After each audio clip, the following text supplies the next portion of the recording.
बच्चों, इससे पूर्व की कक्षा में मैंने आपको किलों के प्रकार बताए थे, किलों से संबंधित कई सारी जानकारियां दी थी और आज मैं आपको पढ़ा रहा हूं पहला किला लोहागढ़ का किला। भरतपुर में जो लोहागढ़ का किला है ये बहुत महत्वपूर्ण है, यहाँ से काफ़ी सारे प्रश्न परीक्षाओं में पूछे जाते हैं। तो बच्चों आज हम पढ़ रहे हैं लोहागढ़ का किला और ध्यान रखेंगे आप लोहागढ़ का किला ऐसे पढ़ेंगे कि आप लाइफ में कभी नहीं भूल पाएंगे, क्योंकि व्यक्ति का जो दिमाग है वो इमेज रूप में काम करता है और आप इसी इमेज रूप के साथ हमारे साथ बने रहेंगे। हम थोड़ा सा परिचय आपको पहले दे देते हैं कि भरतपुर का जो किला है इसका प्रसिद्ध नाम क्या है बच्चों। तो इसका प्रसिद्ध नाम है लोहागढ़ का किला।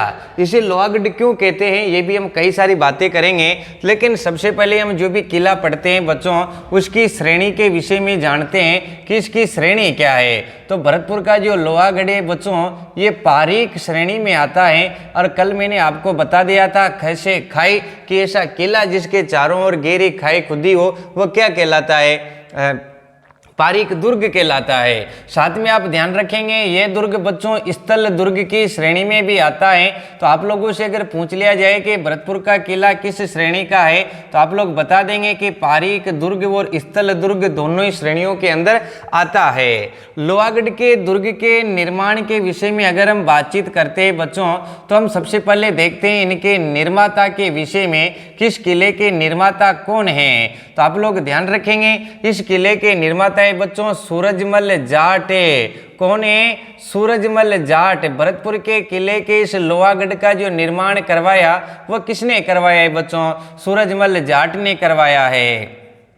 इसमें दो तारीख हमें मिलती है, एक तो मिलती है बच्चों 19 फरवरी 1733 और एक मिलती है हमको 17 फरवरी 1730।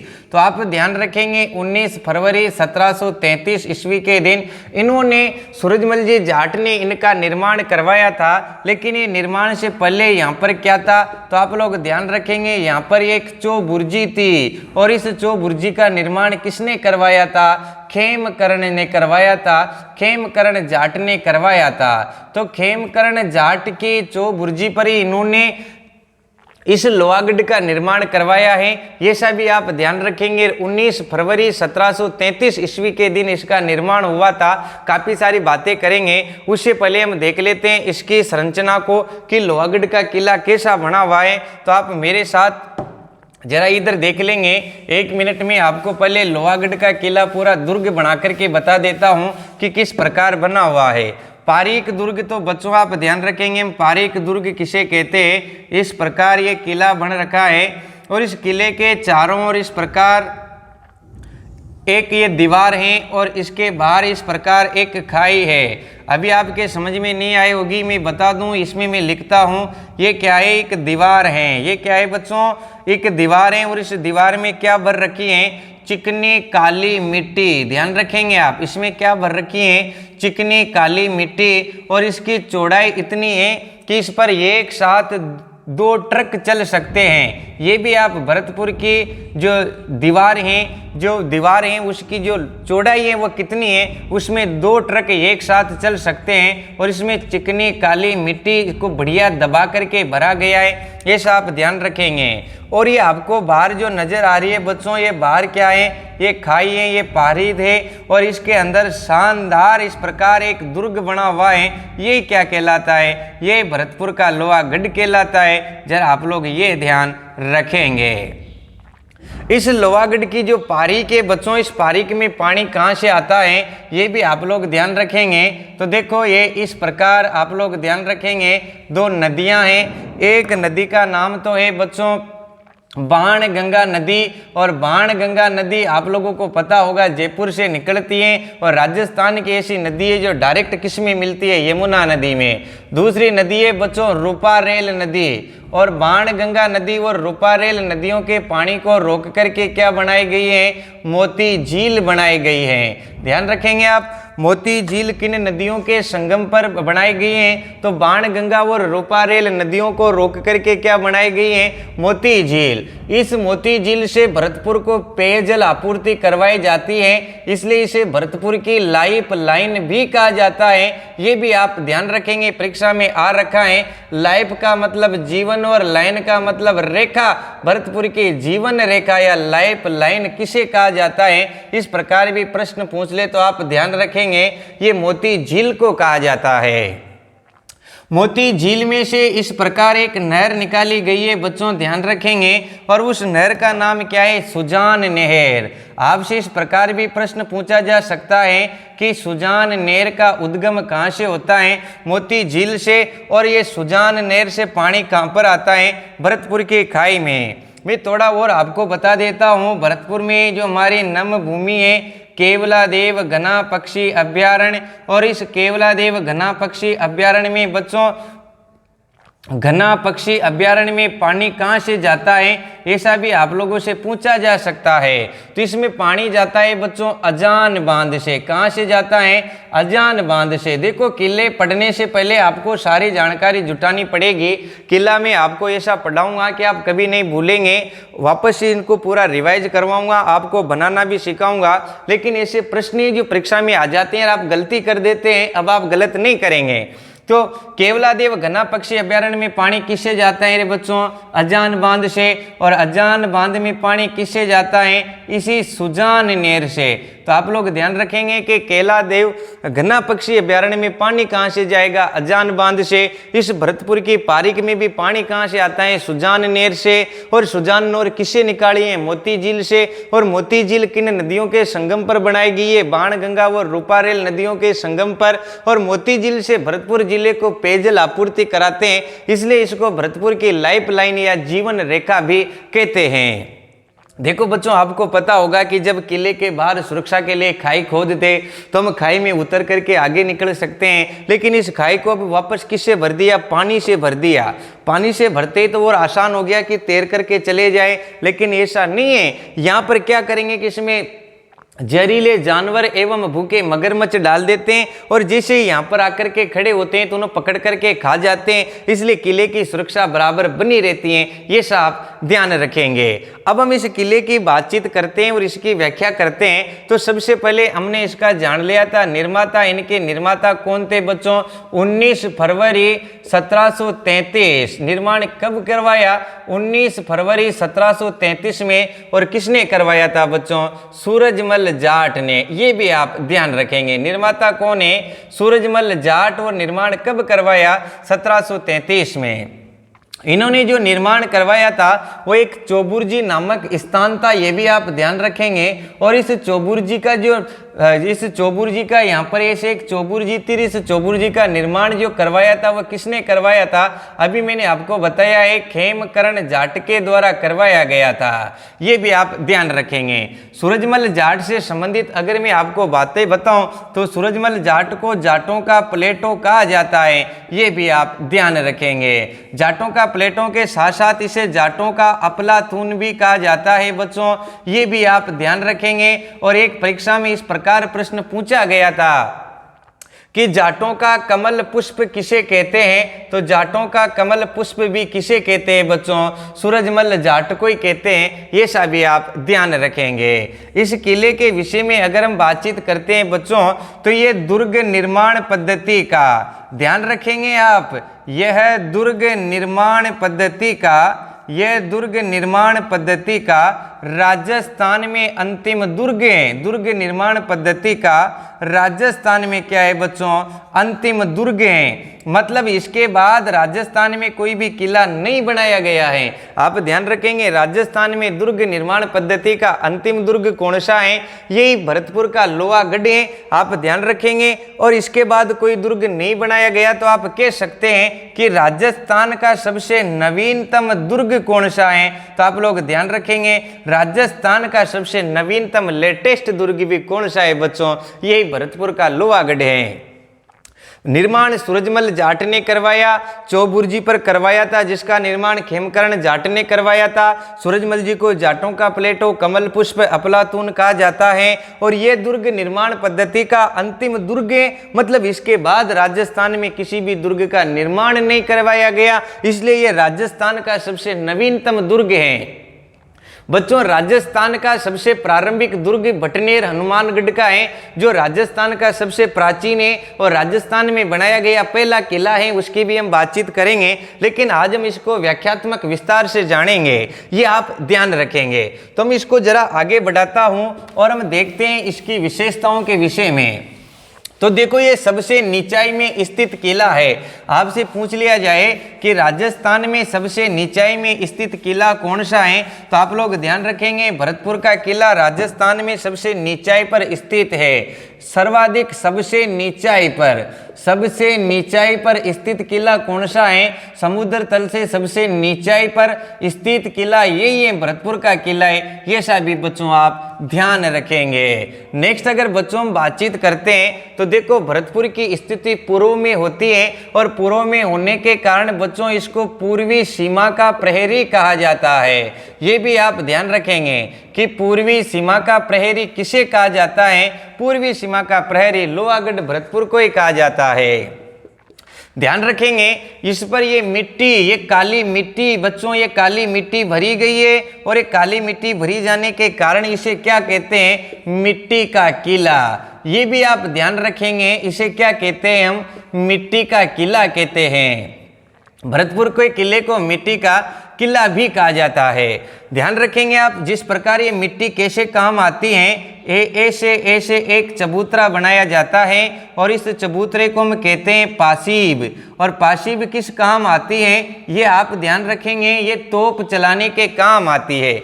आपसे पूछा जाए कि तोप चलाने के लिए बनाया गया चबूतरा क्या कहलाता है, तो तोप चलाने के लिए बनाया गया चबूतरा पासीब कहलाता है। और इस पासीब पर से हम तोप चलाते हैं तो ये तोप क्या करती है, या तो इस चकनी मिट्टी में फिसल करके ऊपर निकल जाती है या नीचे चल जाती है। और अगर इसमें धस भी जाती, घुस भी जाती, तो भी इसको भेद नहीं पाती, उधर नहीं निकलती। आज दिन तक इसे किसी भी तोप ने भेदा नहीं है बच्चों, इसलिए इसे अभेद दुर्ग भी कहा जाता है। ये सभी आप ध्यान रखेंगे। अभेद दुर्ग क्यों कहते हैं? क्योंकि इसे आज दिन तक किसी भी तोप ने भेदा नहीं है, आज दिन तक इसे जीता नहीं गया, इसलिए राजस्थान का अजय दुर्ग भी कहा जाता है। ये भी आप ध्यान रखेंगे। और अंग्रेजों से लोहा लेने के कारण ये दुर्ग क्या कहलाया है बच्चों? अंग्रेजों से लोहा लेने के कारण ये दुर्ग लोहागढ़ कहलाया है। ये सभी आप ध्यान रखेंगे। नेक्स्ट हम बातचीत करते हैं, आप एक बार इनका ले लें। सबसे नीचाई पर स्थित राजस्थान का किला कौन सा है? ये लोहागढ़ का है, जो राजस्थान में दुर्ग निर्माण पद्धति का अंतिम दुर्ग है। इसके बाद कोई भी दुर्ग नहीं बनाया गया है। पूर्वी सीमा का प्रहरी पूर्व में स्थित होने के कारण, मिट्टी से निर्मित होने के कारण मिट्टी का किला। आप ध्यान रखेंगे, राजस्थान का प्रथम और राजस्थान का अंतिम दोनों ही किले मिट्टी के बने हुए हैं। अभेद दुर्ग, इसे आज दिन तक तोप के द्वारा भेदा नहीं गया, इसलिए अभेद दुर्ग कहलाया। और अजय दुर्ग, इसे नहीं जीता गया आज दिन तक, इसलिए अजय दुर्ग कहलाया। और अंग्रेजों से लोहा लेने के कारण क्या कहलाया बच्चों? लोहागढ़ कहलाया। ये सब आप ध्यान रखेंगे। नेक्स्ट बच्चों हम बातचीत करते हैं इसके लोहा के बारे में, तो आप लोग ध्यान रखेंगे। यहाँ के एक शासक थे जिनका नाम था बच्चों रणजीत सिंह जी। यहाँ के एक शासक थे जिनका नाम क्या था बच्चों? रणजीत सिंह जी। और रणजीत सिंह जी ने क्या किया बच्चों कि जसवंत मल्हार राव होलकर, पूरा नाम है इनका जसवंत मल्हार राव होलकर, को शरण दी थी। आपको कई सारी जगह पर ये नाम मिलेगा, मल्हार राव होलकर, कई जगह पर मिलेगा जसवंत राव होलकर। तो पूरा नाम था जसवंत मल्हार राव होलकर। इनको यहाँ के जो शासक थे रणजीत सिंह जी, उन्होंने इन जसवंत सिंह जी को इस दुर्ग में क्या दे दी? शरण दे दी। और ये जसवंत सिंह जी हैं बच्चों, ये जसवंत सिंह जी कौन थे?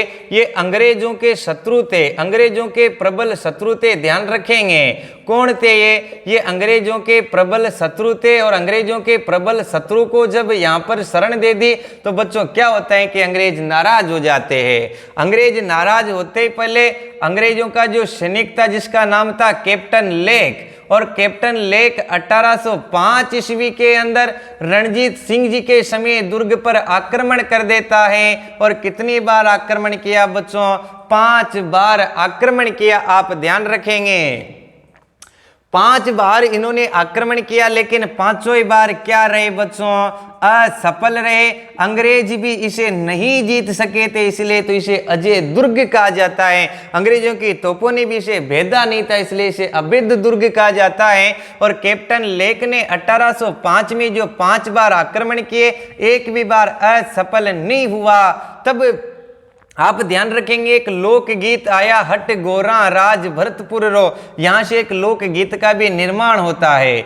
इस युद्ध में 2 व्यक्ति थे, एक का नाम तो है दुर्जन लाल, ध्यान रखेंगे आप, दुर्जन लाल, और दूसरे का नाम है बच्चों माधो सिंह जाट।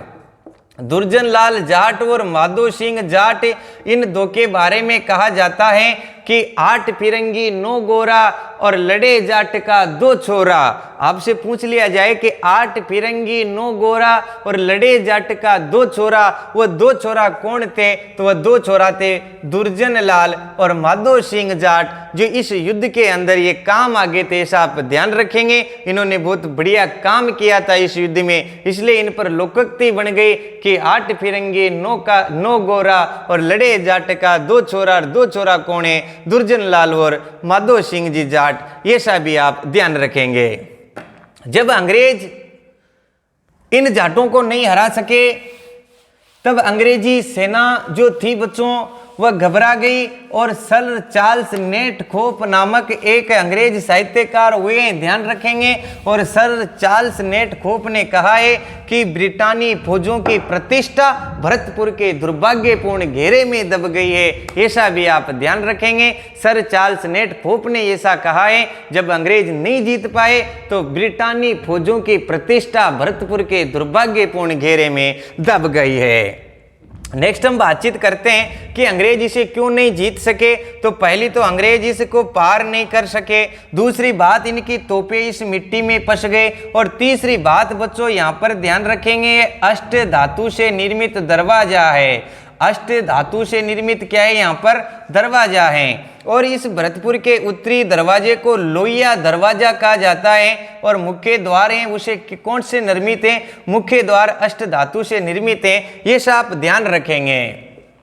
तो इस भरतपुर के किले में ये अष्ट धातु से निर्मित दुर्ग, अष्ट धातु से निर्मित ये जो दरवाजे कौन लेकर के आए? तो अष्ट धातु के जो दरवाजे हैं ये कौन लेकर के आए? तो हम इनकी भी बातचीत कर लेते हैं। तो आप ध्यान रखेंगे 1765 ईस्वी की बात है। और 1765 ईस्वी में यहाँ के शासक थे बच्चों जिनका नाम था जवाहर सिंह जी। क्या नाम था? जवाहर सिंह जी। और ये 1765 में जवाहर सिंह जी क्या करते हैं कि दिल्ली के शाही खजाने को लूट लेते हैं। और दिल्ली के शाही खजाने को लूट करके जब वापस आ रहे थे तो इन अष्टधातु से निर्मित दरवाजे को खुलवा करके लोहागढ़ के मुख्य द्वार पर लगा देते हैं। और ये जो मुख्य द्वार हैं अष्टधातु से निर्मित हैं, इसलिए अंग्रेज इन्हें खोल नहीं पाए थे, तोड़ नहीं पाए थे। ये भी यहाँ का मुख्य कारण रहा है। इन दरवाजों को कौन लेकर के आया था? तो आप ध्यान रखेंगे इन दरवाजों को 1765 ईस्वी में जवाहर सिंह जी शाही खजाना लूटने के पश्चात लेकर के आए थे। राजस्थान में अष्ट धातु से निर्मित प्रथम बार जो गेट लगाए गए थे, प्रथम दरवाजा जो मिलता है बच्चों, तो ये चित्तौड़गढ़ में था। ध्यान रखेंगे आप। ये वर्तमान में भरतपुर के अंदर जो अष्ट धातु के दरवाजे लगे हुए हैं ये पहले कहां पर था? चित्तौड़गढ़ में। और चित्तौड़गढ़ से बच्चों कौन? अलाउद्दीन खिलजी क्या करता है कि चित्तौड़गढ़ से इन्हें ले जा करके कहां पर लगा देता है? जीरी के दुर्ग में। और ये जीरी का दुर्ग आपको कहां पर मिलेगा बच्चों? ये मिलेगा आपको दिल्ली में। अब आपको ध्यान रखना है कि फिर इसे रतन सिंह जी के समय जब अलाउद्दीन खिलजी ने आक्रमण किया था उस वक्त खोल करके कहाँ लगा दिए, जीरी के दुर्ग में, जो कहाँ पर पड़ेगा, दिल्ली में पड़ेगा। अब यहाँ से आपने ऐसा मुगल बादशाह सुना होगा जिसका गानों में नाम आता है, तू मुमताज ये मेरे ख्वाबों की, मैं तेरा शाहजहां। तो ध्यान रखेंगे, जीरी के दुर्ग से शाहजहां ने इनको कहाँ पर लगा दिया, शाहजहां ने इनको लगा दिया था बच्चों लाल किले पर। कहाँ पर लगाया था रे, लाल किले पर। और इसी लाल किले से इन्हें 1765 में कौन लेकर के आए थे, ज्वार सिंह जी लेकर के आ गए थे। कहां पर, यहां पर, इसलिए इनको कोई नहीं खोल सकता था, ये सा भी आप ध्यान रखेंगे। नेक्स्ट बच्चों, अब हम बातचीत करते हैं इनके प्रमुख दर्शनीय स्थल के विषय में कि आप लोग यहाँ पर क्या क्या देख सकते हैं। तो मैं आपको बता दूं कि यहाँ दो चीजें विशेष हैं, आप लोग उनका ध्यान रखेंगे।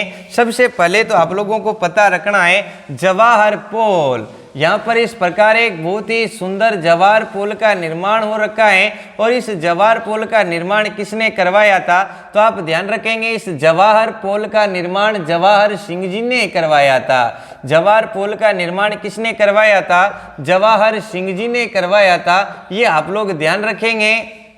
और जवाहर सिंह जी ने दिल्ली फतेह पर इसका निर्माण करवाया था, ये सब भी आप लोग ध्यान रखेंगे।